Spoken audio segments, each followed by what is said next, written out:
సచ్చిదానంద సమర్థ సద్గురు సాయినాథ్ మహారాజ్ కి జై.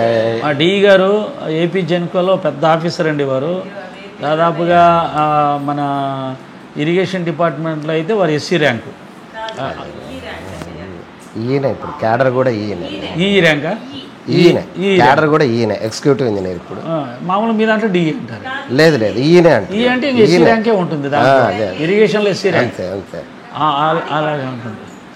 ఏదేమైనా పెద్ద పెద్ద ఆఫీసర్లని మేధావులను కూడా బాబా గారు ఆయన భక్తులుగా మలుచుకొని గంటలు సమయం కేటాయించడం. ఈ ర్యాంకులో ఉన్న వాళ్ళు సాధారణంగా సత్సంగానికి రమ్మంటే అవమానంగా ఫీల్ అవుతారు చాలామంది.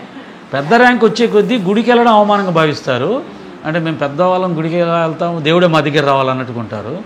అలా లేకుండా గుడికి వెళ్ళడం, రోజు గుడికి వెళ్తారంట. నేను మొన్న వారు చెప్తుంటే విన్నాను, రోజు బాబా గుడికి వెళ్తారంట. అది ఒక గొప్ప అదృష్టం. బాబా గారు ఆయన్ని ఆ విధంగా ఆకర్షించడం అనేది గొప్ప విషయం. అది అందరి అంటే ఆయనకి ఎవరు బాగా నచ్చుతారో వాళ్ళని కొన్ని విషయాల్లో నియమాన్ని వాళ్ళకి ప్రసాదిస్తాడు. అంటే వాళ్ళు ఒక నియమాన్ని ఖచ్చితంగా పాటించేలాగా చేస్తారు. ఆయనకి ఇష్టమైన భక్తులతో అని దాని అర్థం. ఆ విధంగా వారు బాబా గారి చేత ప్రేమించబడినటువంటి భక్తుడిగా మనం గ్రహించాలి. సాయిరామ్ డి గారు 1వ అధ్యాయం. ఓం శుక్లాం వరదరం విష్ణుం శశివర్ణం చతుర్భుజం ప్రసన్నవదనం ధ్యాత్ సర్వవిఘ్నోపశాంతయే అగజానన పద్మార్కం గజాననమహర్నిశం అనేకదంతం భక్తానాం ఏకదంతం ఉపాస్మహే. సో మొట్టమొదట ఈ గణపతి స్తోత్రంతో ఎటువంటి విఘ్నం లేకుండా చెప్పే ప్రయత్నానికి ఇది ప్రార్థన చేశాను. ఎప్పుడు కూడా అనుకోలేదు ఈ రకంగా ఒక చెప్పే పరిస్థితి. ఇప్పటి వరకు మేము గత 20-25 ఏళ్ళుగా మా సాయి గారు చెప్పినటువంటి ఈ సత్సంగాలను విని కొంత జ్ఞానం మాకు తెలియకుండానే మేము మా జీవితంలో ఎంతో ఆనందాన్ని, ఎన్నో ఆటంకాలను మేమంతా అధిగమించి మేమిద్దరం కూడా ఇలా ఈరోజు వరకు దగ్గర ఒక 30 years సర్వీస్ ఈ గవర్నమెంట్లో చేయగలిగాను. అంతకుముందు ఒక 5 years. నేను ఇంతలా చేస్తానని కూడా అనుకోలేదు. ఇదంతా కూడా మా సాయిదాస్ గారు మాకు ప్రబోధించినటువంటి అఖండ జ్ఞానము. అంటే ఆయన ఉన్నది ఏదైతే ఉన్నదో జ్ఞానం సచ్చరిత్ర ద్వారా అదే చెప్పారు.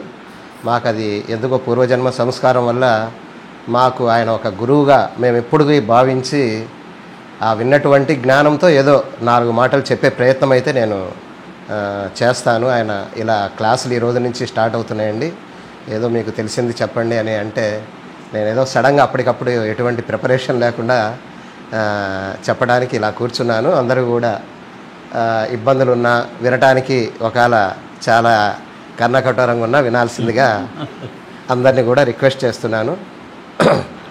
సాయి గారు మాకు ఇచ్చినటువంటి ఇది 1వ అధ్యాయము. మొట్టమొదట గురుదేవతా స్తుతి, తిరగలి విసురుట, దాని వేదాంత తత్వము. ఇందులో పూర్వ సంప్రదాయానుసారము హేమాండ్ పంతు శ్రీ సాయి సచ్చరిత్ర గ్రంథమును గురుదేవతా స్తుతితో ప్రారంభించుచున్నారు. ఎవరైనా మొట్టమొదట ఒక ఇంత గొప్ప గ్రంథాన్ని, సాయి సచ్చరిత్రం అంటే ఈరోజు అఖండంగా ఒక భగవద్గీత, ఖురాను, ఆ తర్వాత ఒక బైబిల్ కంటే కూడా గొప్పగా ఆకర్షింపబడుతుంది. అంటే అలాంటి గొప్ప గ్రంథాన్ని ఎవరైనా సరే, ఏ చిన్న గ్రంథమైనా గొప్ప గ్రంథమైనా ఒక గురుదేవతా స్తుతితో ప్రారంభిస్తారు. అలాగే ఈ హేమాండ్ పంత్ గారు కూడా ఈ గురుదేవతా స్తుతితో ప్రారంభిస్తున్నారు. ప్రప్రథమున విఘ్నేశ్వరుని స్మరించుచు ఆటంకములను తొలగించి ఈ గ్రంథము జయప్రదంగా సాగునట్లు వేడుకొనుచు శ్రీ సాయినాథుడే సాక్షాత్తు శ్రీ గణేశుడని చెప్పుచున్నారు. మనము సర్వదేవతా స్వరూపం శ్రీ సాయినాథుడిని అనే విషయం మనకు తెలుసు కాబట్టి డెఫినెట్గా గణేశుడని చెప్పడంలో ఎటువంటి ఆశ్చర్యము లేదు. మొట్టమొదట గణేశుడిగా ఆయన్ని భావించుకొని ఆయన ఈ గ్రంథాన్ని ఈ రకంగా ప్రారంభిస్తున్నాను అని చెప్తున్నారు.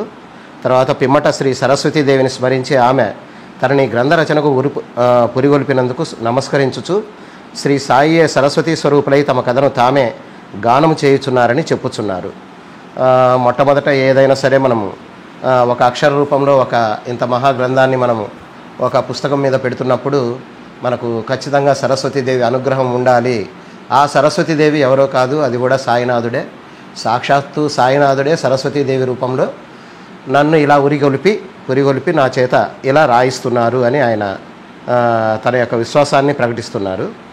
తదుపరి సృష్టి స్థితి లయకారకులకు బ్రహ్మ విష్ణు మహేశ్వరులను ప్రార్థించి శ్రీ సాయియే త్రిమూర్త్యాత్మక స్వరూపులనియు సమర్థ సద్గురువులనియు వారు మనల్ని సంసారము అనే నదిని దాటించగలరనియు చెప్పుచున్నారు. అలాగే మన హేమాండ్ పంత్ గారు కూడా మన బ్రహ్మ విష్ణు మహేశ్వరులు ఎవరైతే త్రిమూర్తులు ఉన్నారో సృష్టి స్థితి లయకారకులు వారు కూడా ఆ ముగ్గురు కలిపిన యొక్క ఒక త్రిమూర్తి తత్వము త్రిమూర్త్యత్మక స్వరూపము మన బాబానే ఆయన ప్రగాఢంగా విశ్వసించి ఆయన అనుభవాలతో ఆయన తెలుసుకొని ఆ సమర్థ సద్గురులని వారి మనల్ని సంసారం అనే నదిని అతి సులువుగా దాటించగలరని ఆయన నమ్ముచు చాలా విశ్వాసంతో బలంగా ఈ గ్రంథాన్ని రాయటానికి ఆయన పూనుకున్నారు. అలాగే తర్వాత తమ గృహదేవత నారాయణ ఆదినాథునకు నమస్కరించి వారు కొంకణ దేశంలో వెలసిరనియు ఆ భూమి పరశురాముడు సముద్రం నుండి సంపాదించినదనియు చెప్పుచు వారు వంశ మూల పురుషులని స్తోత్రము చేసిరి. అలాగే ప్రతి వాళ్ళకి కూడా వాళ్ళ గృహానికి సంబంధించినటువంటి ఒక దేవత ఉంటారు. అలాగే మన హేమాండ్ పందుకు అలాంటి దేవతయు ఆదినాథుడు నారాయణ ఆదినాథుడుకు నమస్కరించారు. వారు వచ్చేసి ఆ కొంకణ దేశంలో పరశురాముడు సముద్రం నుంచి కొంత ల్యాండ్ సంపాదించారంట. వారు వీరి యొక్క ఆదినాథ నారాయణకి వారు వంశ మూల పురుషులని వారు భావిస్తూ ఈ స్తోత్రం చేసి ఇది రాయటం జరిగింది. అలాగే అటు పిమ్మట వారి గోత్ర ఋషియగు భరద్వాజ మునిని స్మరించరు. అంతేగాక యాజ్ఞవల్క్యుడు, భృగుడు, పరాశరుడు, నారదుడు,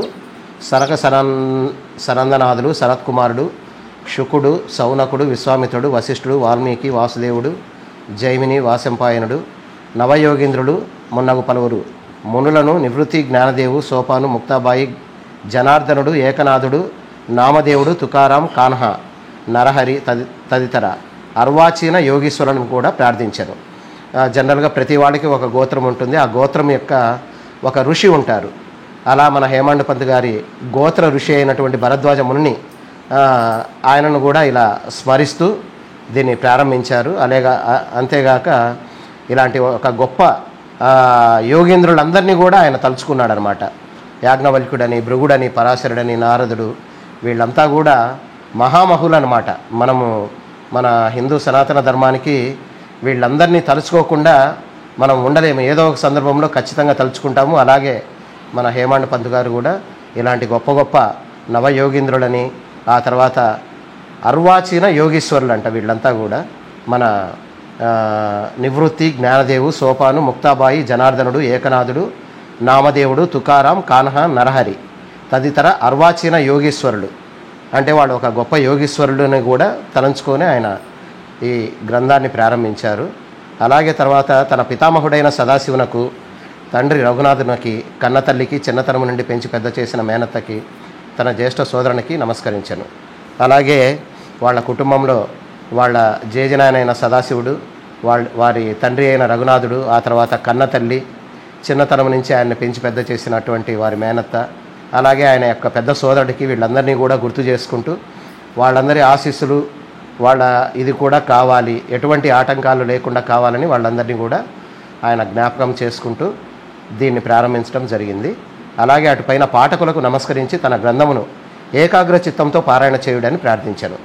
అలాగే ఎవరైతే పాఠకులు మనందరం ఉన్నామో వాళ్ళందరికీ కూడా ఆయన నమస్కారం చేస్తూ మనం ఒక ఏకాగ్ర చిత్తంతో పారాయణ చేయుడు అంటే ఇది చదివేటప్పుడు ఎటువంటి డైవర్షన్ ఆఫ్ మైండ్ పక్కకు పోకుండా చదివితే దానివల్ల ఫలితం ఎక్కువ ఉంటుంది. కాబట్టి ఆయన చేసిన ప్రయత్నము అది ఫుల్ఫిల్ అవుతుంది అనేటువంటి ఒక నమ్మకంతో మనల్ని ఆయన రిక్వెస్ట్ చేయటం జరిగింది. అలా మనము ఏకాగ్ర చిత్తంతో చదివినప్పుడు మాత్రమే దీని యొక్క ఫలితం మనకు సంపూర్ణంగా లభించడం అనేది జరుగుతూ ఉంది. చివరగా తన గురువు దత్తావతారమును అగు శ్రీ సాయిబాబాకు నమస్కరించి తాను వారిపై పూర్తిగా ఆధారపడి ఉన్నానని చెప్పొచ్చు. ఈ ప్రపంచం మిథ్యయనియు బ్రహ్మమే సత్యమనే అనుభవమును తనకు కలిగించు శక్తి వారికే కలదని చెప్పుచు ఈ ప్రపంచంలో ఏ ఏ జీవులందు పరమాత్ముడు నివసించుచున్నాడో వారందరికీ నమస్కరించెను. ఆ తర్వాత చిట్టచివరిగా తన గురువు ఎవరి గురించి అయితే ఇంత గొప్ప గ్రంథాన్ని వ్రాయపూనాడో ఆయన, ఇంత గొప్ప గ్రంథం ఈరోజు ఒక సుదర్శన చక్రమై ప్రపంచాన్నంతా ఆవహించి తన వైపుకు తిప్పుకుంటుందో అలాంటి ఒక తన గురువైనటువంటి స్వయంగా దత్తావతారమైనటువంటి శ్రీ సాయిబాబా గారికి నమస్కరించి ఆయన ఇది రాసేటప్పుడు పూర్తిగా ఆయనపై నేను డిపెండ్ అయి ఉన్నాను.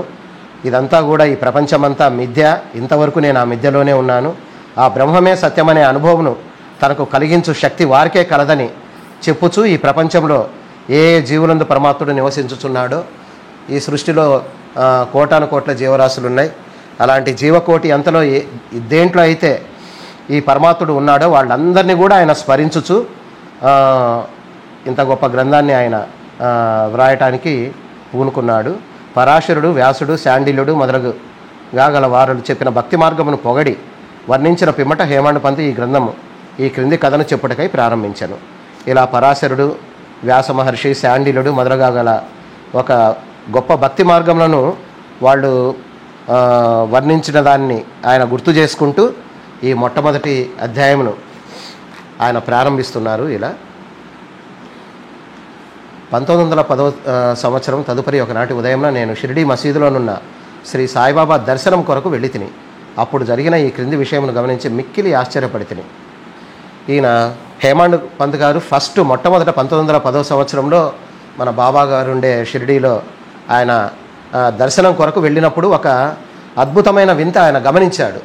ఆ గమనించిన వింతనే ఈయనని ఇంత గొప్ప గ్రంథం రాయటానికి కారణమైంది. ఇప్పుడు ఆ వింత ఏంది అనేది ఆయన ఇలా వివరిస్తున్నాడు. అది గమనించి మిక్కిలి ఆశ్చర్యపడితిని. బాబా ముఖ ప్రక్షాళనం గావించుకొని గోధుమల విసరటకు సంసిద్ధుడగుచుండెను. వారు నేలపై గోనపరిచి దానిపై తిరుగలియించిరి. చేటలో కొన్ని గోధుమలు పోసుకొని కఫిని చేతులు పైకి మడిచి పిడికెడు చెప్పున గోధుమలు వేయచ్చు విసరసాగిరి. ఇలా ఆయన మొట్టమొదట బాబాని దర్శించినప్పుడు ఆయన ఏదో ముఖ ప్రక్షాళన గావించుకొని ఏదో మామూలుగా నాకు దర్శనమిస్తాడు, 4 మాటలు చెప్తాడు అన్నట్లుగా ఆయన భావిస్తే ఈ యొక్క వింతను ఆయన చూసి ఇలా అనుకుంటున్నాడు, బాబా ఏంటి ఇలా ముఖ ప్రక్షాళన గావించి కింద గోన సంచి పరిచాడు, అందులో తిరగలు పెట్టేసి కొన్ని గోధుమలు అవన్నీ పెట్టుకొని ఆయన ఏదో ఆ గోధుమలు విసిరే ప్రయత్నం ఏదో చేస్తున్నాడు, ఏంటి ఇది అని ఆయన ఆశ్చర్యపోయారంట. పిడికెడు గోధుమలు చెప్పున వేయచ్చు విసరసాగిరి. అది చూసి ఆయన ఇలా అనుకుంటున్నారు, ఏమని, ఈ గోధుమ పిండిని బాబా ఏమి చేయను, ఆయన ఎందుకు గోధుమలు విసురుచుండెను, వారు భిక్షాటనముచే జీవించువారే, వారికి గోధుమ పిండితో ఏమి నిమిత్తము, వారికి పిండి నిల్వ చేయవలసిన అగత్యం లేదే అని చింతించి తిని. జనరల్గా ఆయన గమనించింది ఏంటంటే ఆయన భిక్షాటనంతో బతుకుతున్నారు, అలాగే 10 ఇళ్ల ముందు ఆయన భిక్షాటనం చేసుకొని తింటున్నారు. కానీ ఆయన ఇలా గోధుమల విసిరి ఆ పిండిని ఆయన నిల్వ చేసి రోజు ఆ రొట్టెలు చేయాల్సిన అవసరం ఆయనకి ఎటువంటి విధంగా కూడా లేదు కదా, ఏ రకంగా ఆలోచించినా కానీ ఈ పని ఆయన చేయటంలో ఉన్న ఉద్దేశం ఏంటి, ఇదేందో నాకేం అంతుపట్టట్లేదు, బోధపడట్లేదు అని ఆయన ఆయన అనుకుంటూ చింతిస్తున్నాడు అనమాట. అచ్చటకు వచ్చిన మరికొంతమంది కూడా ఇట్లే ఆశ్చర్యమగ్నులైరి. అలాగే ఈయనలాగా వచ్చి దర్శనానికి వచ్చిన కొంతమంది కూడా ఈయన ఎలా అయితే భావిస్తున్నాడో, ఎలా అయితే ఆయన డౌట్ పడుతున్నాడో అలాగే వాళ్ళందరూ కూడా అలాగే ఆశ్చర్యంగా అది చూస్తూ ఉండిపోయారు. కానీ మాలో ఎవరికి కూడా బాబాను ప్రశ్నించడానికి ధైర్యం చాలకుండాను. ఇదంతా ఉంది కానీ జనరల్గా బాబా అంటే ఆయన పరబ్రహ్మ స్వరూపం, ఆయన్ను అడిగే ధైర్యము జనరల్గా ఒక గొప్ప బాబా లాంటి వాళ్ళని చూడటానికి వెళ్ళినప్పుడు ఆయన దర్శనమే మనకి చాలా మహాభాగ్యం అనుకుంటాము. అలాంటిది ఆయనతో మాట్లాడటం కానీ ఆయనతో ఏదైనా ఒక క్వశ్చన్ అడగటానికి కానీ జనరల్గా మనమంతా సాహసం చేయలేము. అలాగే ఎవరు కూడా అది అడగటానికి వాళ్ళకి ఎవరికి కూడా ఒక ధైర్యం రావట్లేదన్నమాట. ఈ సంగతి వెంటనే గ్రామంలో మొత్తం వ్యాపించిన ఆబాల గోపాలం ఈ వింత చర్యను చూచుటకై బాబా వద్ద గుమిగూడిరి. సో ఈ విషయం అనేది మొత్తం షిరిడి గ్రామం అంతా కూడా స్ప్రెడ్ అయిపోయింది. సో అందరూ కూడా ఏందబ్బా ఇంతవరకు బాబా ఇలాంటి వింతను కానీ ఇలా గోధుమలు విసరటం కానీ ఎప్పుడు కూడా మేము ఇన్నేళ్ల నుంచి చూస్తున్నాము, ఎప్పుడు గమనించలేదు. ఈరోజు ఏదో మరి ఒక గొప్ప లీల చేయాలని అనుకున్నారు. సరే అందరం వెళదామనేసి మొత్తం కూడా అందరూ కూడా ఒక యాంగ్జైటీతో మన ద్వారకామాయి దగ్గరికి వచ్చి వారిని గమనిస్తూ చూడటానికి వచ్చారనమాట. అందులో ఒక 4 స్త్రీలు ఎటులనో సాహసించి మసీదు మెట్లెక్కి బాబాను ప్రక్కకు జరిపి వారే విసరట ప్రారంభించింది. అందులో అలా వచ్చిన షిరిడి గ్రామ ప్రజల్లో ఒక 4 స్త్రీలు ఆయనతో చాలా క్లోజ్గా మూవ్ అయ్యేవాళ్ళు, ఎప్పుడు కూడా మేము ఆయన పిల్లలమని భావించేవాళ్ళు. ఒక 4 బాబా దగ్గర మాకు ఆ చనువు ఉంది కాబట్టి ఆయన అట్లా పక్కకు తోసి మీకెందుకు బాబా మేము ఉన్నాం కదా మేము విసురుతామన్నట్టుగా 4 సాహసించి ఆ తిరగలు బట్టి వాళ్ళు విసరటం ప్రారంభించారు. ఇది చూసి ఫస్ట్ బాబా గారికి చాలా కోపం వచ్చింది. కానీ ఆయన వారి యొక్క ప్రేమ ఆ పిల్లల మీద ఉన్న చనువుతో సరే విసరండమ్మా అన్నట్టుగా ఆయన ఊరికుండిపోయారంట. అలా వారు తిరుగల పిడిని చేతపట్టుకొని బాబా లీలను పాడుచు విసురుట సాగించిరి. అలా ఆయన గురించి వాళ్ళకి అలవాటు కాబట్టి చిన్నప్పటి నుంచి కూడా ఆయన్ని పాడటము చేయటము. ఎందుకంటే 24 గంటలు ఆయన ధ్యానంలోనే వాళ్ళు పిల్లలు బతికి, వాళ్ళ తల్లిదండ్రులు వాళ్ళకి తెలుసో లేదో కానీ ఆ గ్రామంలో ఆయనే మొత్తం సర్వాంతర్యామి కాబట్టి ఆయన్ని పాడటము చేయటం అనేది వాళ్ళకి అవలీలగా వచ్చు కాబట్టి అలా వాళ్ళు వాళ్ళ యొక్క ప్రేమ భావంతో పాటలు పాడుతూ విసురుతూ ఉన్నారనమాట. ఈ చర్యలను చూసి బాబా కోపం వచ్చెను. కానీ వారి ప్రేమకు భక్తికి మిగుల సంతసించి చిరునవ్వు నవ్విరి. ఆయన ఏదో చేద్దాము, నేను ఇలా చేద్దామనే ఉద్దేశం ఆయన పక్కన పెట్టి వీరి ప్రేమకు ఆయన లొంగిపోయి ఆఖరికి ఒక చిరుమందహాసం అనమాట. ఆ చిరునవ్వు ఎలా ఉంటుందంటే అది ప్రపంచంలో ఎవరు కూడా వర్ణించలేరు. ఆ చిరునవ్వు నవ్వారంట. ఆ విసరినప్పుడు స్త్రీలు తమలో తాము ఇట్లనుకునేది, వాళ్ళంతా కూడా ఆయన చిరునవ్వు నవ్వాడు కాబట్టి మాకు యాక్సెప్టెన్స్ ఇచ్చాడు కాబట్టి మనము నిరభ్యంతరంగా మనం విసరొచ్చు, ఇబ్బంది ఏం లేదు అని వాళ్ళు విసిరేటప్పుడు వాళ్ళ మైండ్లో వాళ్ళు ఇలా అనుకుంటున్నారు. డౌట్, బాబా గారికి ఇల్లు పిల్లలు లేరు, ఆస్తిపాస్తులు లేవు, వారిపై ఆధారపడిన వారు లేరు, ఆయన పోషించవలసిన వారు ఎవరనూ లేరు, వారు భిక్షాటన నుంచే జీవించువారు కనుక వారికి రొట్టె చేసుకున్నట్టుకు గోధుమ పిండితో నిమిత్తం లేదు. అట్టి పరిస్థితిలో బాబాకు గోధుమ పిండితో నేమి పని? బాబా మిగుల దయార్ద్ర హృదయుడొకటి చేయి మనకి పిండిని పంచిపెట్టును కాబోలు అని వాళ్ళు ఇట్లా అనుకుంటున్నారండి. ఇంతవరకు మేము బాబాను ఎన్నో ఏళ్ల నుంచి చూస్తున్నాము. ఎప్పుడూ కూడా ఆయన మీద డిపెండ్ అయిన వాళ్ళు కానీ, ఆయన ఎవరినన్నా పోషించవలసిన అవసరం కానీ, ఎవరికన్నా ఆయన తయారు చేసి పెట్టడం కానీ అంత అవసరం లేదు. కానీ ఇలా ఆయన విసరడానికి పూనుకున్నారంటే ఏమో మన మీద ప్రేమతో, ఆయన చాలా దయామయుడు కాబట్టి మన మీద ప్రేమతో తలా కొంత పిండి పెట్టడానికి ఈ రకంగా ఈరోజు పూనుకున్నారేమో, అలా చేస్తున్నారేమో అని వాళ్ళ మనసులో వాళ్ళు రకరకాలుగా ఆలోచించటం ప్రారంభించారు.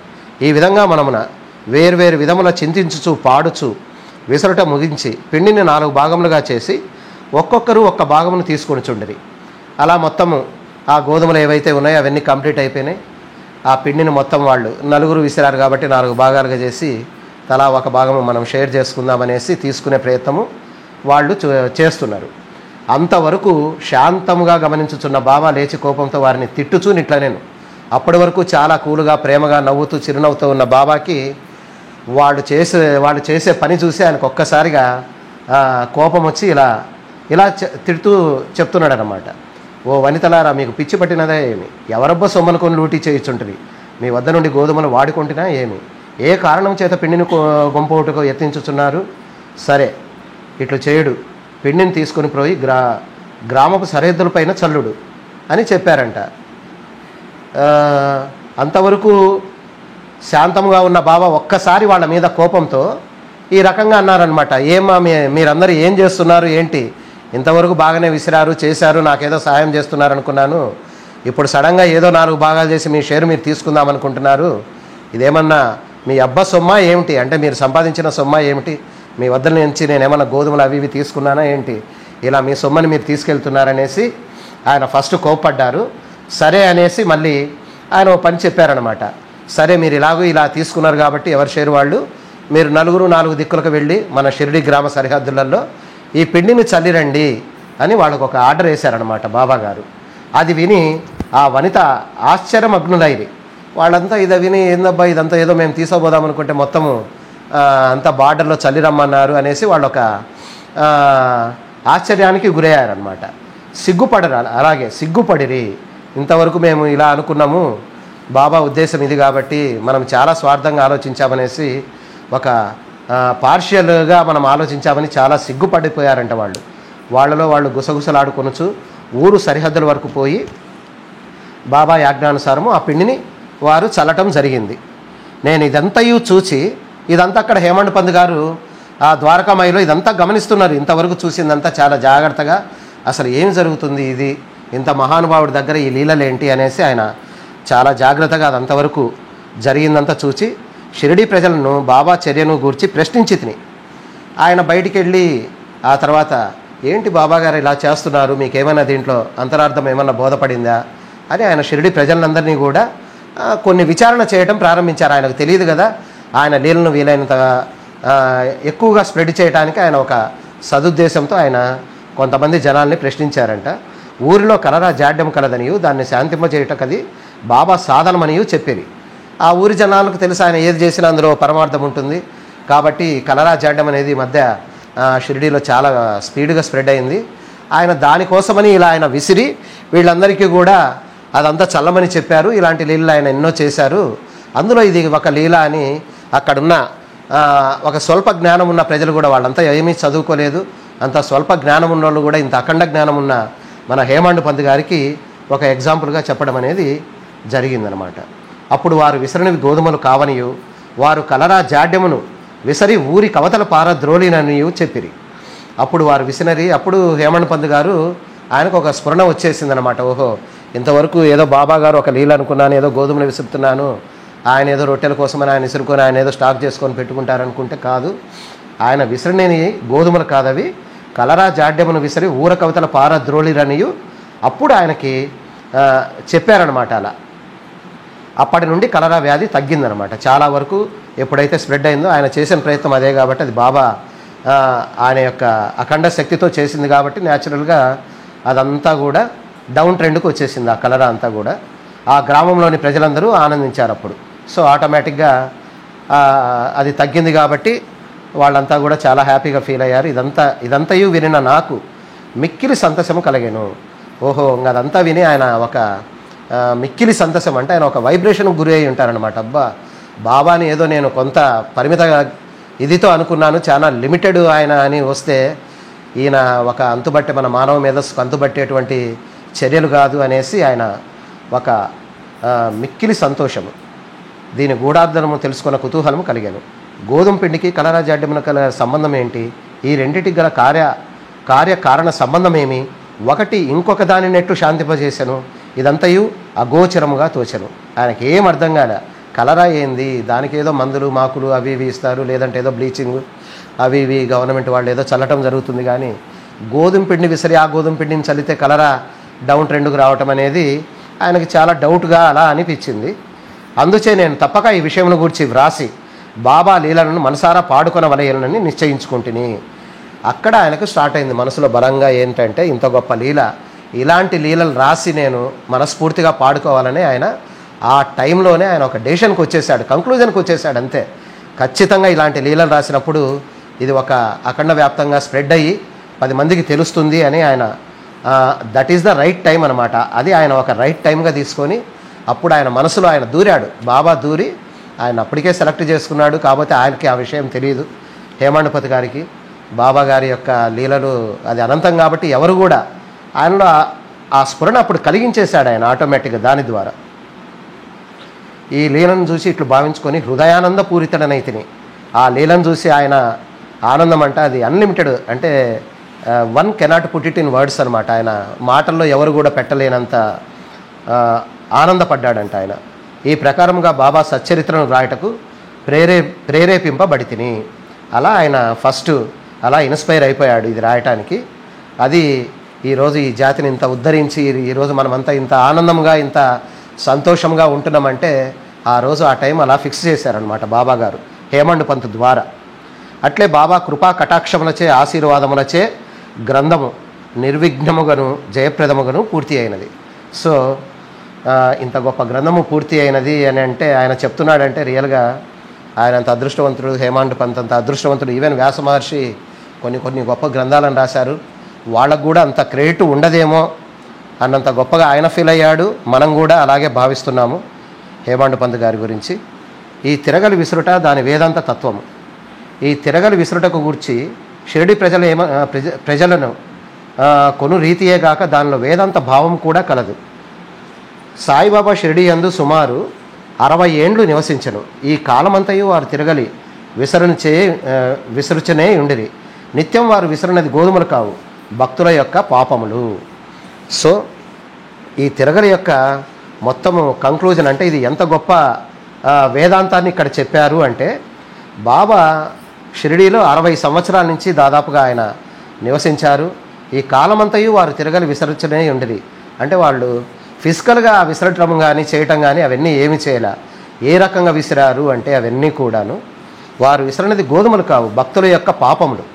అందులో ఉండే ఆ గ్రామంలో ఉండే కానీ ఆయన దగ్గరకు వచ్చే భక్తుల యొక్క పాపములన్నీ కూడా ఆయన మనో బలంతో ఆయన యొక్క సర్వవ్యాప్తి తత్వంతో ఆయన విసరటం అనేది జరిగింది అనేది దీని ద్వారా ఆయన మనకు చాలా స్పష్టంగా ఇలా విసిరాను నేను అని మనకు ఒక ఫిజికల్గా చూపేయడానికి అదొక ఎగ్జాంపుల్గా ఆయన ఆ రోజు అలా విసరటం జరిగింది. కానీ ఆ 60 సంవత్సరాలు కూడా ఆయన భక్తుల కొరకు ఆయన ఆరటం కానీ అలజడి కానీ అవన్నీ కూడా ఎంత అదృష్టవంతులో ఎవరైతే భక్తుల పాపాలు ఆయన ఈ రకంగా ఆయన మానసికంగా విసిరారో వాళ్ళందరూ కూడా ఎంతో గొప్ప అదృష్టవంతులని మనం ఈ రకంగా చెప్పొచ్చు.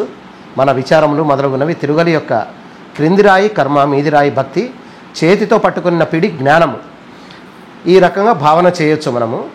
ఆ తిరుగల్లో ఉన్న కింది రాయి కానీ పైరాయి కానీ, కింది రాయిని మనం ఒక కర్మగా, పైరాయిని ఒక భక్తిగా అనుకుంటే ఆ పిడిని పట్టుకొని ఏదైతే మనం ఈ 2 రాళ్లను తిప్పుతామో, పైరాయిని తిప్పుతామో, ఆ జ్ఞానం అనేది అనమాట. ఆ పిడి అనేదే జ్ఞానము. అంటే మనకు రియల్గా జ్ఞానం అనేది ఉన్నప్పుడు ఆ జ్ఞానంతో మనకున్నటువంటి ఎటువంటి ప్రాబ్లమ్స్ అయినా, ఎటువంటి బాధలు కష్టాలైనా కానీ అవలీలగా మనం కూడా ఆ జ్ఞానంతో తిప్పుకోగలము.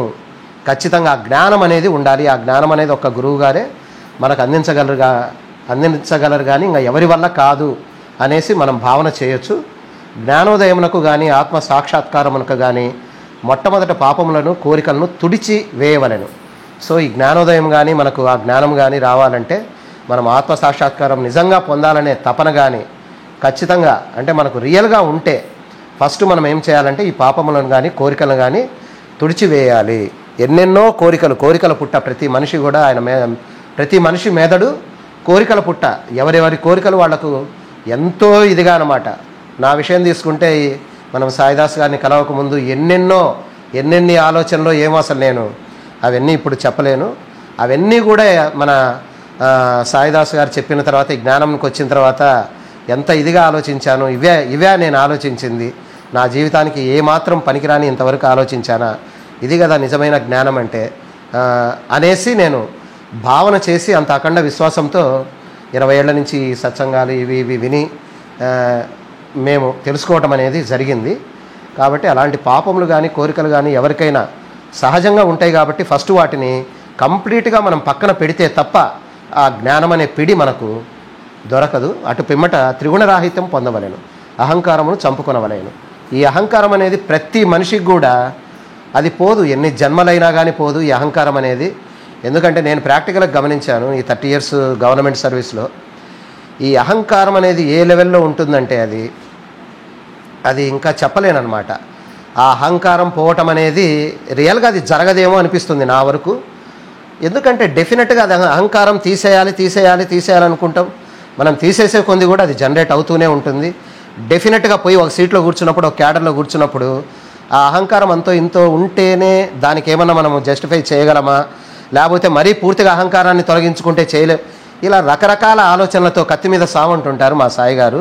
అలాంటి కత్తి మీద సాము అనేటువంటి ఒక అనుభవం, ఆ కోత నేను అనుభవిస్తూ దీన్ని డెఫినెట్గా లేదు అజ్ఞానాన్ని వదిలిపెట్టాల్సిందే. ఎంత కష్టమైనా, ఎంత మనసు కోత అయినా మనం ఇది అనుభవించి ఈ జ్ఞానాన్ని తెలుసుకొని ఈ కష్టాలని అనుభవించడానికి నేను డిసైడ్ అయ్యి ఆయన ఇప్పుడు మమ్మల్ని పిలిస్తే అప్పుడు మేము ఇలా వచ్చి ఈ జ్ఞాన సముద్రంలో పాల్గొని చాలా హ్యాపీగా మేము లీడ్ చేయగలుగుతున్నాము. మా యొక్క ఇద్దరు జాబ్స్ కానీ లైఫ్లు కానీ, అలాగే మా పిల్లల్ని కూడా నేను ఎంతో కొంత వాళ్లకు కొంత భక్తి జ్ఞానాన్ని కొంత చెప్పగలిగాను.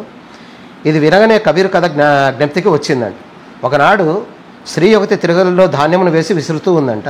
దాన్ని చూచి కబీర్ అంతటి వాడు ఏడవసాగాడంట. అయితే నిపతి నిరంజనుడు యొక్క సాధు పుంగవుడది చూచి కారణం అడుగగా కబీరు ఇట్లు జవాబిచ్చాడంట. ఒక నిపతి నిరంజనుడనే ఒక సాధు పుంగవుడు కబీరు ఇది చూసి ఏడుస్తూ ఉంటే ఆయన కబీరు దాస్ గారికి ఇలా చెప్పాడంట, నేను కూడా ధాన్యం వలె కబీరు గారు చెప్పారంట, నేను కూడా ధాన్యం వలె ప్రపంచమును తిరుగంలో విసరబడదను కదా. దానికి నిపతి నిరంజనుడు ఇట్లా బదులు చెప్పాడు.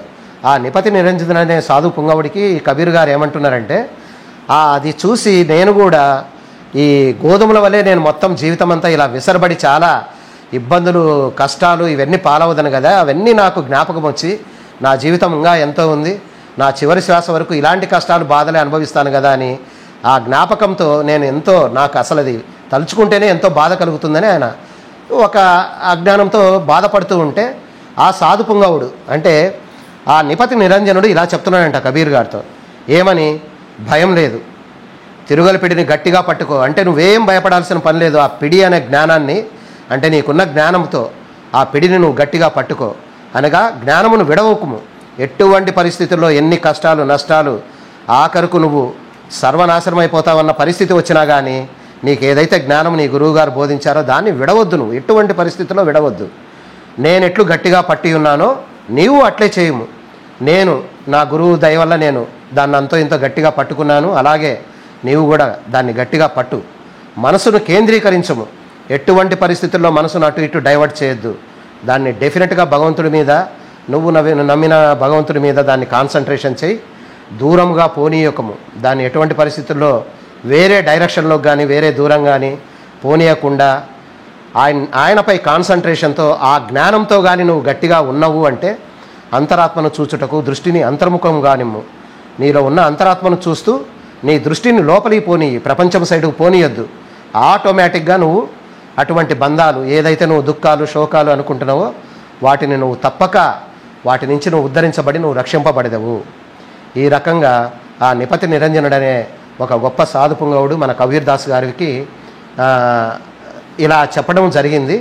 అలా మనందరం కూడా ఈ అధ్యాయం ద్వారా ఇంత గొప్ప నీతిని, ఇంత గొప్ప దీన్ని మనమంతా గ్రహించి మనమందరం కూడా ఆ బాబా మార్గంలో, ఈ సచ్చరిత్రం చెప్పిన మార్గంలో మనమంతా కూడా నడిస్తే, నేను ఇంకా చెప్పలేను. మా సాయిదాస్ గారు ఎన్నెన్నో విషయాలు మాకు చెప్పారు, ఒక్క నిమిషంలో నేను చెప్పలేను. ఈయన ఎంత అఖండ శక్తిమంతుడో మాకు దానివల్ల అర్థమైంది. నేను ఇంతకుముందు బాబా అంటే ఎవరో తెలియనప్పుడు అందరి దేవతలను పట్టుకొని తిరిగేవాడిని. అన్ని గుళ్ళు గోపురాలు, అన్ని దర్శనాలు, దైవ దర్శనాలు అవన్నీ. ఆ తర్వాత ఇప్పుడు ఒక్క బాబాను పట్టుకుంటే చాలు, ఆయనే మొత్తము సకల దేవతా స్వరూపము, త్రిమూర్తి స్వరూపుడని ఒక అఖండమైన నమ్మకం నాకు ఎందుకో కలిగింది. అది అంత ఆషామాషి కాదు నాలాంటి వాడికి. అలా కలగాలంటే ఎందుకో ఎన్నో పూర్వజన్మ వాసనల వల్ల నేను అంత ఈజీగా ఎవరిని నమ్మను. ఏ భావాలను కూడా ఎన్నో నేను ఏలూరు పాలిటెక్నిక్ కాలేజీలో అసోసియేట్ లెక్చరర్గా చేసేటప్పుడు బాబాలందరినీ కూడా ఎన్నో పదుష పరజాలంతో నేను దూషించాను.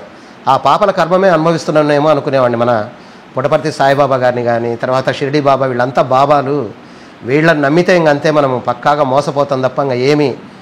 అలాంటిది ఈరోజు సర్వము నాకు మొత్తం కూడా ప్రపంచమంతా కూడా ఏ దేవుడు అవసరం లేదు, ఒక్క బాబాను పట్టుకుంటే చాలు నేను తరించిపోతాననే నమ్మకం, విశ్వాసం నాకైతే సంపూర్ణంగా కలిగింది. అది డెఫినెట్గా అందరికీ కలుగుతుంది.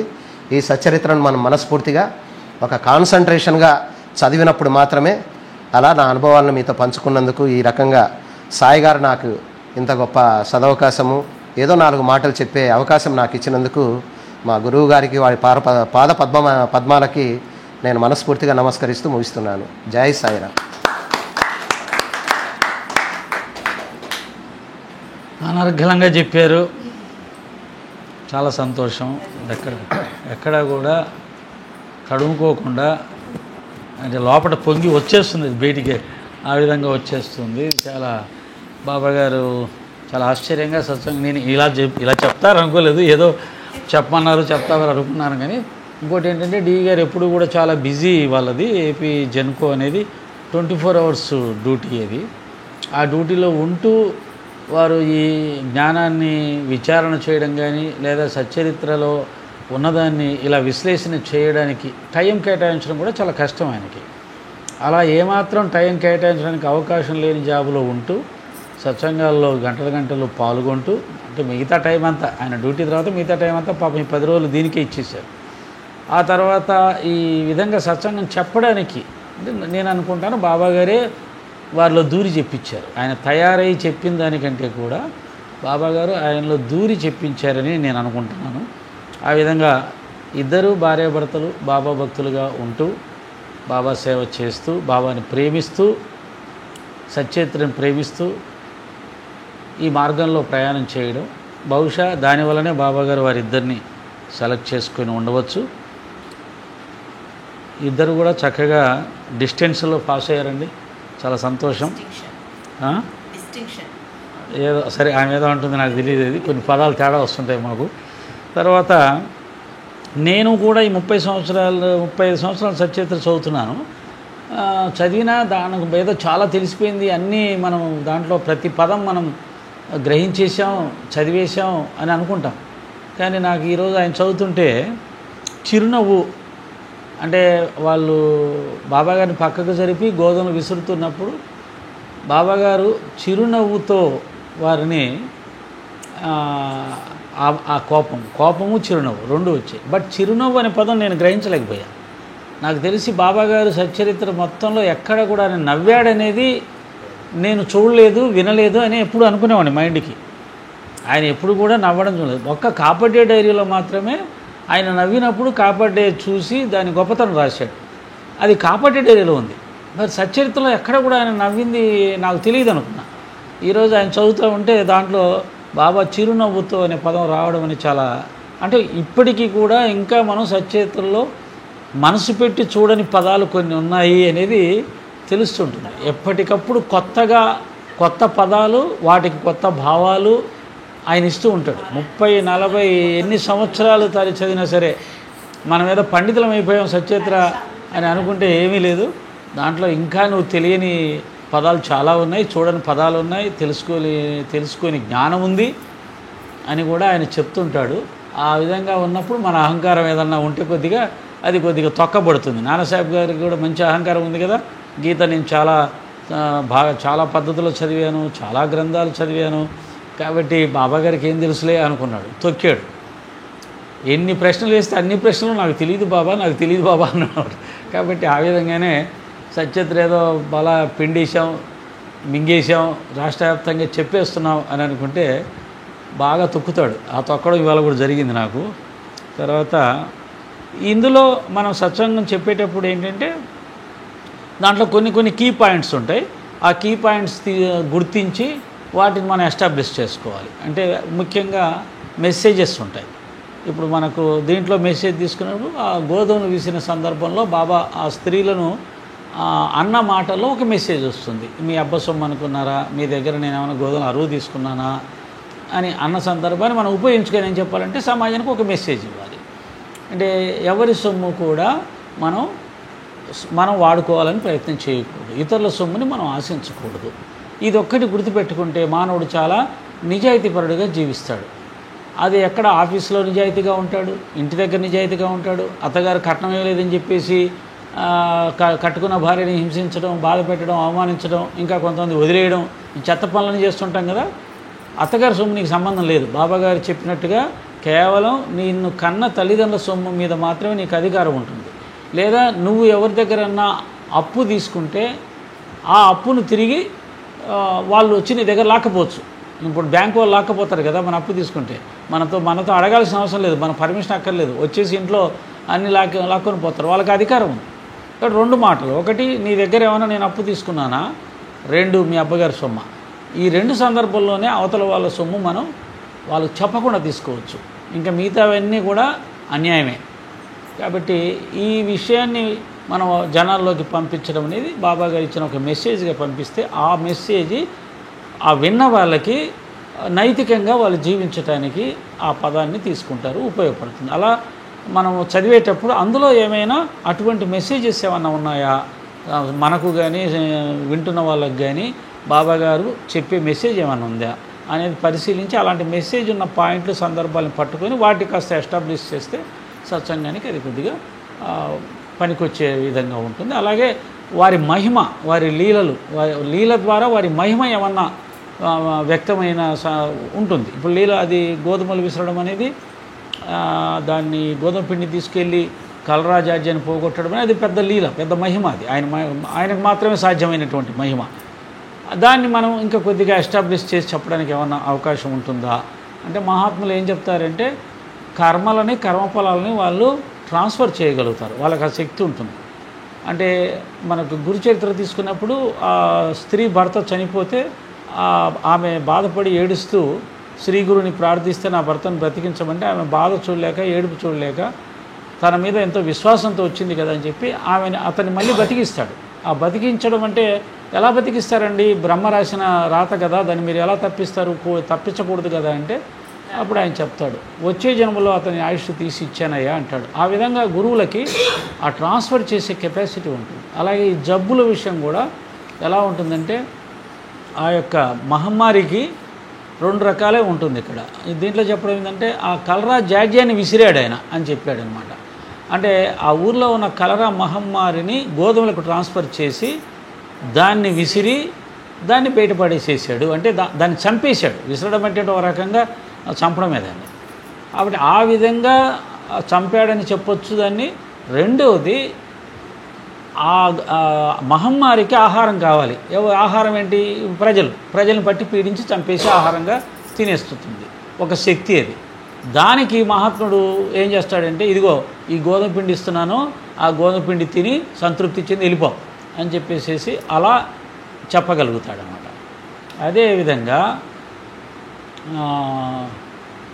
మన ఎవరైనా నిపతి నిరంజనుడు ఆ కథ చెప్పినప్పుడు గోధుమలు విసురుతూ ఉంటే కబీర్ చూసి బాధపడ్డాడు. నేను కూడా విసరపడతానేమో అని చెప్పేసి బాధపడ్డాడు. దాన్ని కూడా మనం సత్సంగంగా చెప్పుకున్నప్పుడు మన సంసార జీవితంలో చెప్పారు మీరు. మన సంసార జీవితంలో భవిష్యత్తులో ప్రతి ఒక్క మనిషి విసరపడుతున్నాడు. ఈ సంసారంలో ప్రతి ఒక్క మనిషి విసరపడుతూనే ఉన్నాడు. కాకపోతే ఆ విసరపడేది గుర్తించనట్టుగా మాయ మనని నడిపిస్తూ పోతూ ఉంటుంది. కాకపోతే మనం ఆలోచించినప్పుడు చిన్నప్పటి నుంచి ఇప్పటిదాకా అనేక సమస్యల్లో, అనేక సందర్భాల్లో, అనేక టెన్షన్స్లో జీవిస్తున్నాం. ఉద్యోగంలో కానీ, ఇంట్లో కానీ, పిల్లల్ని పెంచడంలో కానీ, వాళ్ళని చదివించడంలో కానీ, ఆ పిల్లలకు వచ్చే ఇబ్బందులు కానీ, ఉద్యోగాలు దొరకకపోతే, పెళ్ళిళ్ళు కాకపోతే, పెళ్ళిళ్ళైనా కానీ ఆ కాపురాలు సరిగ్గా నిలబడకపోతే, ఇవన్నిట్లలో విసరపడుతూనే ఉన్నాం. ఆర్థిక ఇబ్బందులు, అవమానాలు, భయాలు అన్నిటిలో విసరపడుతున్నాం. కాబట్టి ఆ విధమైనటువంటి జీవితాన్ని గోధుమ విసరడంతో ఆయన పోల్చాడనమాట. ఆ విధంగా సత్సంగాలు చెప్పేటప్పుడు మనము ఇంకా కొద్దిగా మనం ఆలోచిస్తూ ఎక్కడైతే భగవంతుని గురువుని మహిమ ఉందో దాన్ని ఎస్టాబ్లిష్ చేయగలమా ఇంకేమన్నా. ఒకటి, ఆయన మాటలు నోటి నుంచి మాట వచ్చిందంటే, బాబాగారి నోటి నుంచి మాట వచ్చిందంటే, గురువు నోటి నుంచి మాట వచ్చిందంటే అది ఖచ్చితంగా మెసేజ్ అనమాట. అది మనకు మెసేజ్, మనని ఉద్ధరించడానికే ఉంటుంది అటువంటి మెసేజ్. అలాగే ఆయన విసిరినవి 60 సంవత్సరాలు గోధుమలు కావు, వచ్చినటువంటి భక్తుల మనోవికారాలని విసిరాడు. అంటే 60 సంవత్సరాలు తన దగ్గరికి వచ్చిన ప్రతి భక్తుడి మనసులో ఉన్న బలహీనతను గుర్తించి దాన్ని సరిచేసే ప్రయత్నం చేశారన్నమాట. ఆ సరిచేసే ప్రయత్నాన్నే విసరడంగా చెప్పాడు. గోధుమలు ఉన్నాయనుకోండి, గోధుమల రూపంలో ఉన్నప్పుడు అవి ఎవరికి పనికిరావు, అవి తినడానికి పనికిరావు. అది విసరబడి పిండిగా మారితేనే పనికి వస్తుంది. కాబట్టి ఆయన దగ్గరకు వచ్చిన భక్తులందరూ గోధుమలు లాంటి వారు, అవి పనికిరావు. దాన్ని విసరాలంటే పిండిగా తయారు చేయాలి. పిండిగా తయారు చేయాలంటే వాళ్ళ మనసులో ఉన్న కాఠిన్యాన్ని, ఆ దుర్మార్గాన్ని, దాన్ని ఆయన ఏం చేశాడు, పనికొచ్చే పిండిలా తయారు చేశాడు అనమాట. రామదాసు వచ్చాడు, కానీ భక్తుడే, కానీ అహంకారం ఉంది. ఇంత అహంకారం ఉంటే నువ్వేం భక్తుడు అయ్యా అని చెప్పేసి, అసలు భక్తుడు అనేవాడు ఎలా ఉండాలో అప్పటిదాకా రామదాసుకి తెలియదు. భక్తుడంటే పుస్తకాలు చదవడం, యాత్రలు చేయడం, స్నానాలు చేయడం, బొట్లు పెట్టుకోవడం అనుకున్నాడు. కానీ అది కాదు, ప్రేమగా మాట్లాడాలి, నెమ్మదిగా మాట్లాడాలి, అహంకారాన్ని జయించాలి, ఇది భక్తుల లక్షణం అని చెప్పాడు. విసిరాడు అక్కడ. నా హేమాడ్ పంత్ రాగానే ఆయన్ని విసిరాడు. ఆయన బాల్యబాటతో వాదించాడు గట్టిగా, గురువుతో అవసరం ఏంటి అది ఆయన తెలివితేటలను చూపించాడు. అది అయిపోయిన బాబా దగ్గర రాగానే ఈ హేమాడ్ పంత్ ఏమంటున్నాడు అన్నాడు. దాంతో ఆయన మనసులో ఒక ఆలోచన పడింది, నన్ను హేమాడ్ పంత్ అంటాడేంటి, ఆ హేమాడ్ పంత్ నేను చాలా మేధావి, గొప్పవాడు, చాలా నమ్రత కలిగిన వాడు, అహంకారం లేనివాడు, గొప్ప గుణాలు కలిగిన వాడు. సో బాబాగారు నాకేం చెప్తున్నాడంటే, అతనిలాగా నువ్వు కూడా నమ్రతగా ఉండు, సహనంతో ఉండు, తగ్గి ఉండడం నేర్చుకో, అంటే మంచి గుణాలు నేర్చుకో. ఆ హేమాడ్ పంత్లాగా అతనికి ఉన్నాయి, నీకు అవి లేవు. నీకు అహంకారం ఉంది, జ్ఞానం ఉంది. ఆయనలాగా నీకు జ్ఞానం ఉంది, బట్ నీకు అహంకారం ఉంది. అలా ఎమ్మటే అతను కూడా విసిరాడు. హేమాడ్ పంత్ కూడా విసిరేశాడు, స్టార్టింగ్లో విసిరేశాడు. ఒక జడ్జి గారు వచ్చారు, పండర్పురం ప్లీడర్ వచ్చాడు. జనులు ఎంత టక్కర్లు, వెనకాల విమర్శిస్తారు, ఎదుట పొగుడుతారు, కాళ్ళ మీద పడతారు. ఆయన అదే పని చేశాడు. ఆయనకు స్ట్రైక్ అయింది, బాబా నన్నే అంటున్నాడు, విసిరాడు. అలా ఎంత వచ్చిన ప్రతి ఒక్కరిని విసిరాడు అనమాట. అలా 60 సంవత్సరాలు ఆయన పోలిక ఎంత గొప్పగా పోల్చాడంటే, హేమాడ్ పంత్ గారు ఆ పదం ఎంత గొప్పగా వాడాడంటే, 60 సంవత్సరాలు వచ్చిన భక్తుల మనోభావాలని, మనోవికారాలను విసిరాడు. వాళ్ళని చక్కటి పనికొచ్చే పిండిలాగా, పిండి అమృత అన్నం పరబ్రహ్మ స్వరూపం, గోధుమ పిండి కూడా అలా తయారు చేశాడు వాళ్ళందరినీ కూడా అని చెప్పేసి చెప్పాడు. అలా మనం చదివిన దాంట్లో నుంచి ఎంత వీలైతే అంత మన మేధస్సుకు పనిపెట్టి తీసుకొని చెబుతూ ముందుకు వెళ్తే అది మంచి సత్సంగంగా గొప్ప సత్సంగంగా వస్తుంది. అది చెబుతూ ఉంటే అవే వస్తూ ఉంటాయి. అయినా కానీ మీరు చాలా వరకు మ్యాక్సిమం రీచ్ అయ్యారు. అంటే సత్సంగాలు చెప్పడానికి అర్హత సంపాదించారు. ఇంకా నెక్స్ట్ ఏంటి, మీకు ఒక ఉద్యోగానికి పోయినప్పుడు ఏం చేస్తారంటే సెలెక్ట్ చేస్తారు, you are selected, next training classes 6 months or 1 year అంటారు. జాబ్ మాత్రం వచ్చేసినట్టే. ఆ ట్రైనింగ్ క్లాసులో ఇవన్నీ వస్తాయి. అంటే చెబుతూ పోతూ ఉంటే ఆటోమేటిక్గా పరిణితి వచ్చేసి ఉద్యోగం చేయడానికి కావాల్సిన అన్ని అర్హతలతోటి అపాయింట్మెంట్ వచ్చేస్తుంది అనమాట. ఆ విధంగా మీరిద్దరూ సక్సెస్ అయ్యారు. థ్యాంక్స్ బాబా గారి అభినందనలు.